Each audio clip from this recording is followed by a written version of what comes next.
Hello students, welcome to Raj Malhotra's IAS academy. I am Nandini and आज के video में हम डिस्कस करने वाले हैं जो रीसेंट जजमेंट आया है रिलेटेड टू यूएपीए ऑफ 1967।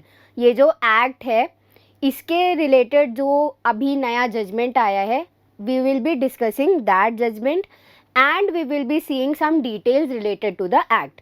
सो सबसे पहले आपको ये जान लेना चाहिए कि ये जो यूएपीए एक्ट है ये इनिशियली इंट्रोड्यूस किस वजह से हुआ था। तो basically in order to prevent any unlawful activity in the country such like terrorism and related activities, इस चीज़ को प्रिवेंट करने के लिए in order to assure the sovereignty and integrity of India, in order to ensure national security of India, इस act को enact किया गया था।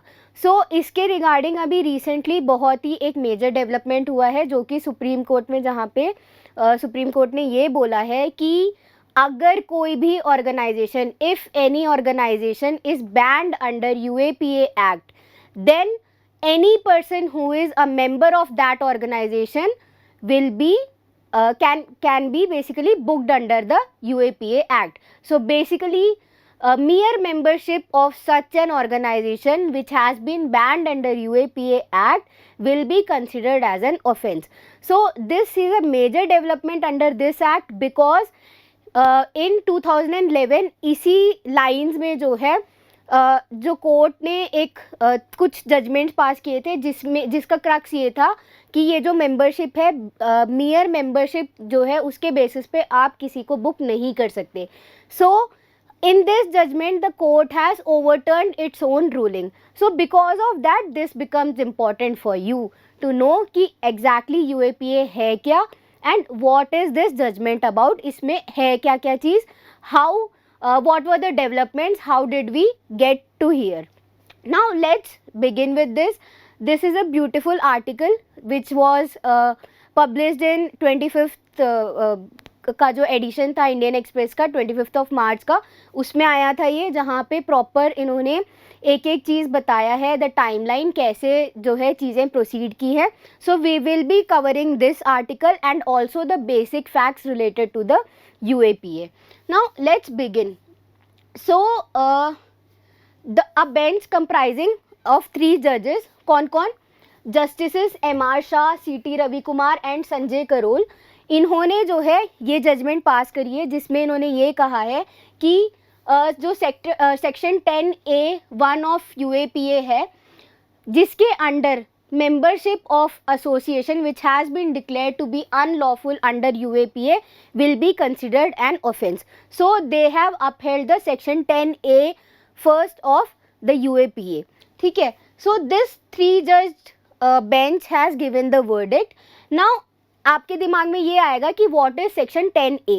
So according to section 10A, a person who is and continues to be a member of such association shall be punishable with imprisonment for a term which may extend to 2 years and shall also be liable to fine. So यहाँ पे क्या कहा जा रहा है कि अगर कोई ऑर्गेनाइजेशन है, कोई इंस्टीट्यूशन है जिसको बैन किया जा रहा है UAPA के अंडर, जिसको बैन कर दिया गया है, अनलॉफुल जिसको डिक्लेयर कर दिया गया है, अगर कोई इंडिविजुअल उसका मेंबरशिप ले रहा है या if he continues to be a member after the declaration, then he can be booked under the UAPA act. ठीक है, सो सेक्शन 10A में जो है ये बात हमें कहा गया है. Now as I have already told you कि ये जो डिसीजन है, ये जो प्रीवियसली कोर्ट ने इसका ऑपोजिट चीज़ बोला था, जहाँ पे ये बोला गया था कि mere membership can not be a ground जहाँ पे आप बुक कर सकते हैं. ठीक है, so there must be some reason why this particular decisions have been taken, particularly यहाँ पे ये जजमेंट क्यों आया, there must be some reason. So let's look into that. So यहाँ पे जो स्टेट है, state as in the government, उन्होंने ये आर्ग्यूमेंट किया था कि हमने UAPA एक्ट के अंडर सफिशिएंट सेफगार्ड्स दिया है जिससे कि लोग अपने आप को प्रोटेक्ट कर सकते हैं. यानी कि if any organisation is declared as unlawful, तो एक प्रोसीजर फॉलो किया जाता है जहाँ पे the organisation is being given enough chances, जहाँ पे वो प्रूव कर सकता है कि दे आर नॉट गिल्टी और they are not basically they are innocent, they are not involved in any activities related to terrorism. So जो स्टेट है उसका क्या कहना है कि हम लोग इनफ प्रोविजंस दे रहे हैं and also we make sure that every member of the organisation which is to be banned or which gets banned under the UAPA, they are aware of the fact that the association has been banned. So ये जो information है ये पक्का पक्का हमारे तरफ से पहुँचाया जा रहा है. So the government is fulfilling its duty. So यहाँ पे अगर ऐसा हो रहा है then it becomes the choice of the individual to be the member of a particular organization or not to be a member. So it is the choice of the individual. So इस basis पे state ने ये argument किया जिससे कि court ने agree किया. First reason ये है. Second is court ought not to have relied upon the US Supreme Court judgment. Now यहाँ पे जो पहले previous judgment था उसमें heavily एक particular US जजमेंट के ऊपर रिलाई किया गया था जहाँ पे बेसिकली ये कहा गया है, इस पूरे कंटेक्स्ट में ये कहा गया है कि यूएस में जो फंडामेंटल राइट्स का कॉन्सेप्ट है, जो freedom of speech and expression का कॉन्सेप्ट है, that does not have restrictions on it irrespective of the situation as in India. India में जो है freedom of speech and expression पे रीजनेबल रेस्ट्रिक्शंस है, जैसा कि आपने अपने पॉलिटी में पढ़ा होगा. सो कोर्ट का ये कहना है कि जो टू जज का बेंच था उन्होंने यूएस का जो सुप्रीम कोर्ट जजमेंट था उस पर रिलाई करके सही नहीं किया because that is not suitable for the Indian context. So ये दो रीज़न मेजरली दिए गए थे जिसके बेसिस पे जो है ये जजमेंट का ओवरटर्निंग हुआ है. Now if you move forward, under section 3 of UAPA, the union government must openly notify public when an organization or association has been declared unlawful. So ये जो एक्ट है UAPA एक्ट, उसका ही एक section जो कि section 3 है वो ये बोल रहा है कि जो यूनियन गवर्नमेंट है it has to notify the public, यानी कि थ्रू एडवर्टीजमेंट और थ्रू पैम्फलेट्स या जैसे भी जिससे भी इंफॉर्मेशन पब्लिक तक पहुंच सके उसके थ्रू उन्हें नोटिफाई करना है कि ये पर्टिकुलर ऑर्गेनाइजेशन या इंस्टीट्यूशन को हम बैन कर रहे हैं under UAPA act.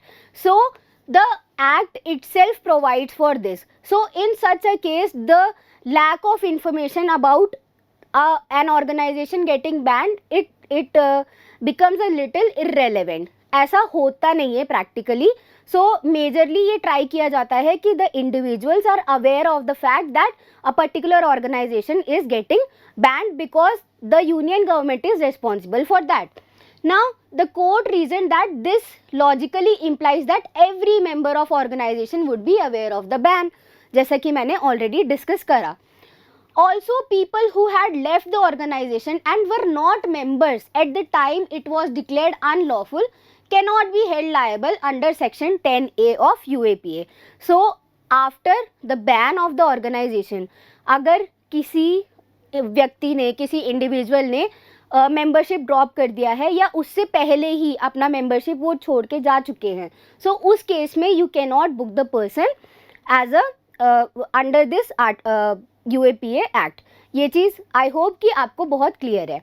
Now the court refer to article 19(4) जो कि है आपका freedom of speech and expression, which mandated that the citizens right to form unions और association was subject to power of state to make laws to impose reasonable restrictions in the interest of sovereignty and integrity of India or public order or morality. इसका क्या मतलब हुआ? इसका मतलब ये हुआ कि this right is not absolute.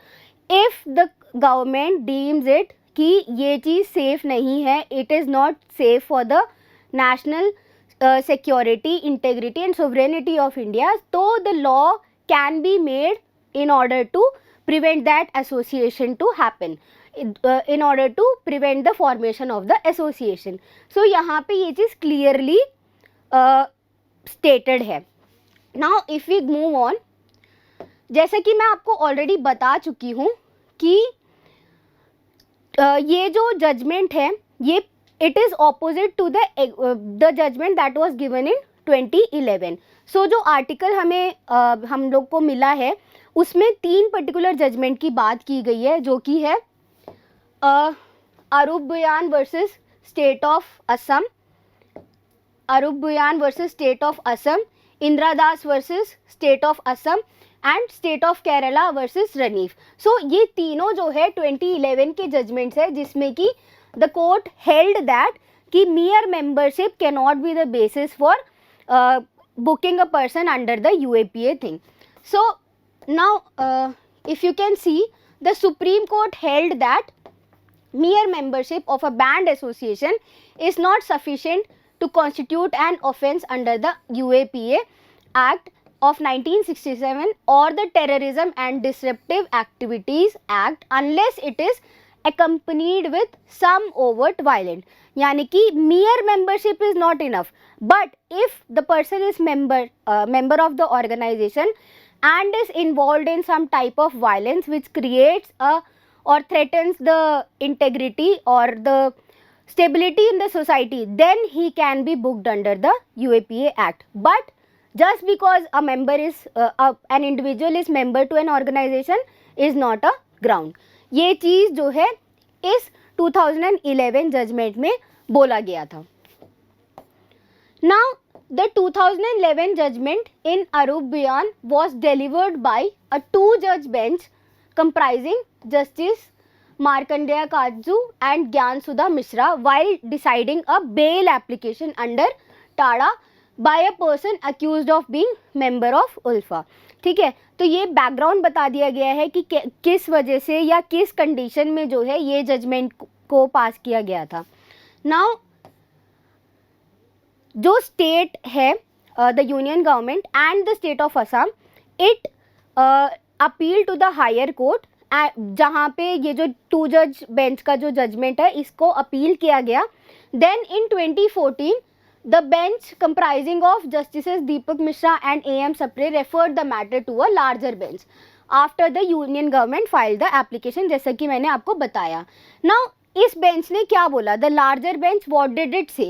It said that the 2011 judgment were passed in bail application. So यहाँ पे जो है एक पर्टिकुलर सिचुएशन था जहाँ पे एक इंडिविजुअल ने अपना बेल के लिए फाइल किया था, तो उस कंडीशन में हमने जो है ये जजमेंट पास किया गया 2011 का. सो यहाँ पे जो कॉन्स्टिट्यूशनल वैलिडिटी है उसका क्वेश्चन नहीं था. यहाँ पे कॉन्स्टिट्यूशनल वैलिडिटी जो है इस प्रोविजन का उसका क्वेश्चन नहीं था. Then it also noted that the 2011 judgement read down the provisions without hearing the union of India. So the government said that कि जो पार्लियामेंट के लॉज हैं, जो पार्लियामेंट ने लॉज इनैक्ट किए हैं, आप उसमें जो है चेंजेस नहीं कर सकते without hearing the part of what the government wants to say, what is the opinion of the government. So the government argued this thing in the court. तो इसी चीज़ को कंसिडर करके जो लार्जर बेंच है उसने भी इस चीज़ के साथ एग्री किया. Now the third thing was the 2-judge bench faulted for relying on the US judgment. So जैसा कि मैं पहले आपको बता चुकी हूँ, यूएस में जो रीजनेबल रेस्ट्रिक्शन जैसे इंडिया में है ऑन द फंडामेंटल राइट्स, वो चीज़ नहीं है वहाँ पे. सो because of the difference in context and the situation of application of the fundamental rights, the larger bench held that कि ये चीज़ जो रिलाई करके हमने यूएस जजमेंट के बेसिस पे ये जजमेंट बनाया, that is not correct. So this was the thing that was told by the larger bench, जिसके पास जो है इस पर्टिकुलर जजमेंट को आगे रेफर किया गया था. Now this is about the judgment and the timeline how things were developing. Now we'll know about the UAPA of 1967. So the act provides for special procedure to deal with terrorist activities among other things, जैसा कि मैं already आपको बता चुकी हूँ. सो जब ये act enact हुआ था तो उस टाइम पे India was facing a lot of things at the same time, like जो इंडो चाइना वॉर चल रहा था, also within the country there was a lot of instability, demand for separate territory and stuff. This was all going on in the background. So because in order to prevent any such activity that hampers the integrity and sovereignty of the newly formed nation, उस time पे इस act को enact किया गया. सो सबसे पहले 16th constitutional amendment को enact किया गया on the basis of recommendation of national integration council act. Then इसी के बेसिस पे जो है UAPA को जो है हमने फॉर्म किया. नाउ इस एक्ट के अंडर जो है प्रॉपर हमको अनलॉफुल एक्टिविटी क्या होता है इसके बारे में बताया गया है. Unlawful activity is defined by the Act as any action taken by such individual or association, whether by committing an act or by words, either spoken or written, or by signs, or by visible representation or otherwise. यानी कि कुछ भी अगर बोला जाता है, कुछ भी लिखा जाता है, और थ्रू एक्शंस, साइंस, कुछ भी इस तरीके, कोई भी ये जो मोड्स हैं इनको यूज़ करके if a person or an organization takes any kind of action which is intended or supports any claim to bring about any ground whatsoever the cession of a part of the territory. यानी कि अगर हम जो unity of India है, जो integrity of India है, उसको hamper करने के लिए कुछ भी ऐसी चीज़ की जा रही है from the union of India और which incites any individual to bring about such cession और secession which disclaims or questions the sovereignty of India in respect of any part of territory of India, which disrupts or intends to disrupt the integrity of India, जैसे कि मैंने already बताया. तो ऐसा कोई भी चीज़ किया जा रहा है, बोला जा रहा है, लिखा जा रहा है, या कोई भी एक्शन लिया जा रहा है बाय एनी ऑर्गेनाइजेशन ऑफ और individual, that will be considered as an unlawful activity. Now also it provides for banning of terrorist organization, their financing and punishment for members and supporters of such organization. Now section 15 of UAPA defines terrorist act and is punishable with imprisonment of at least 5 years to life. ठीक है. सो यहाँ पे जो है, जो हमारा punishment की बात की जा रही है, तो वो जो है कौन डील करता है, section 15 of UAPA. Now in case the terrorist act results in death, the punishment is death और इम्प्रिजनमेंट ऑफ लाइफ. ठीक है, ये चीज़ सेल्फ एक्सप्लेनेटरी है. आई होप आपको समझ आया होगा. नाउ इसका एनफोर्समेंट एजेंसी कौन है? It is the national investigation agency. Then it is applicable to both Indian and foreign nationals according to, now see, over the period of time this act has been amended a number of times. So recent amendment जो था वो था 2019 में, जिसके हिसाब से it empowers the act to designate individual as terrorist on certain grounds provided in the act. So इससे पहले क्या हो रहा था? Just the organization could be banned or declared as unlawful, but after the 2019 amendment even the individuals can now be declared as unlawful or basically banned under the act. अब ऐसा हुआ क्यों? ये डिसीजन इस वजह से लिया गया क्योंकि पहले क्या हो रहा था कि if the organization is getting banned, what used to happen is the members used to go separately and they used to form another organization and then they used to carry on their work. So उससे जो है वो जो problem है उसको पूरा solution उसका नहीं मिल पा रहा था. So because of that the decision was taken to even consider the banning of individuals under UAPA.